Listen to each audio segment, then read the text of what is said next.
L'arrivée des femmes humanise davantage l'espace public.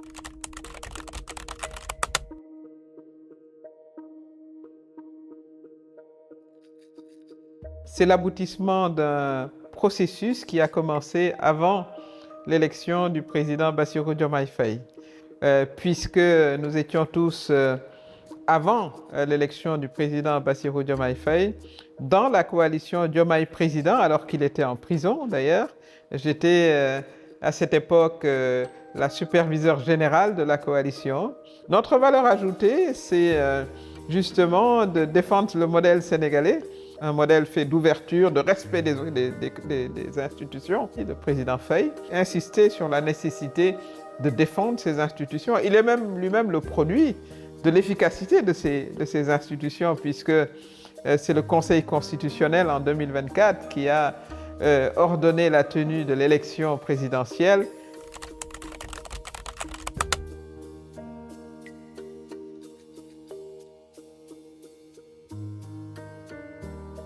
Ce sont les péripéties de la vie politique. Ce n'est pas une première dans le monde, vous le savez très bien.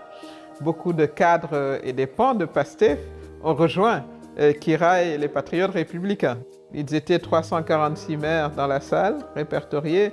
On a 557 maires au total. C'est plus de la majorité des maires. Il n'y a pas un parti qui a vu le jour avec la moitié des maires du pays. Mais nous n'allons pas nous en arrêter là. Une chose est certaine, c'est qu'on va vers des élections municipales durant l'année 2027 et nous comptons gagner la grande majorité de ces localités. Comme je l'ai dit, nous avons déjà la moitié des maires et nous allons continuer à travailler. Et si d'aventure on devait aller à une élection législative, évidemment notre objectif c'est d'être majoritaire à l'Assemblée nationale.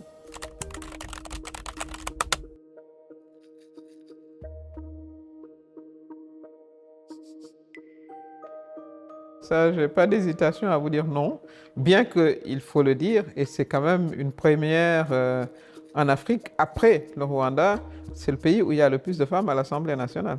Ça, il ne faut jamais l'oublier. Sur toutes les positions élues, elles partagent le pouvoir 50-50. Ça, c'est le fruit d'un long combat. Ce n'est pas arrivé par hasard. C'est le combat de génération et de génération de femmes. Il faut poursuivre ce combat pour qu'elles soient présente de manière égalitaire au niveau des nominations, c'est important, mais il faut également que les femmes s'engagent, parce qu'on ne va pas vous réveiller dans votre lit pour vous nommer, parce que ça se fait également sur la base du mérite. Donc je les invite à s'engager, même si faire de la politique aujourd'hui, c'est quand même faire face à beaucoup de contraintes avec les réseaux sociaux, etc. Mais ce n'est pas important, il faut s'engager, il faut développer de la résilience. Et c'est pour ça que nous encourageons surtout les jeunes dames à s'engager en politique, à être solidaires entre elles. Et vous aurez aussi le soutien de beaucoup d'hommes. Il y a des hommes quand même qui sont en faveur voilà, de l'émancipation des femmes, de leurs filles elles-mêmes.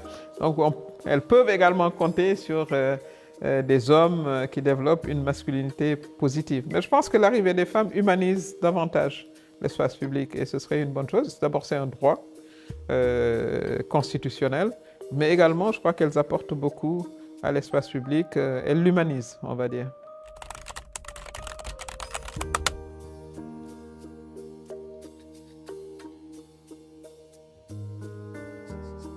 Et il faut le rectifier. Moi, je me bats tous les jours pour qu'il y ait plus de femmes à ce niveau-là. Et Dieu sait que j'insiste beaucoup parce que c'est une question de justice, c'est une question de droit. On a fait beaucoup de tort aux femmes à travers l'histoire. On ne reconnaît pas suffisamment leur contribution au niveau des familles, au niveau de la société, au niveau de l'économie.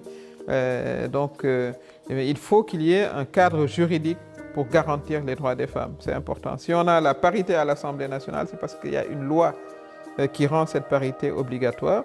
Et les femmes vont devoir continuer à se battre pour être davantage présentes dans les gouvernements, dans les cabinets, dans les conseils d'administration. C'est un combat. Et on y invite aussi les hommes qui croient à la justice et à l'égalité. Et ils sont nombreux.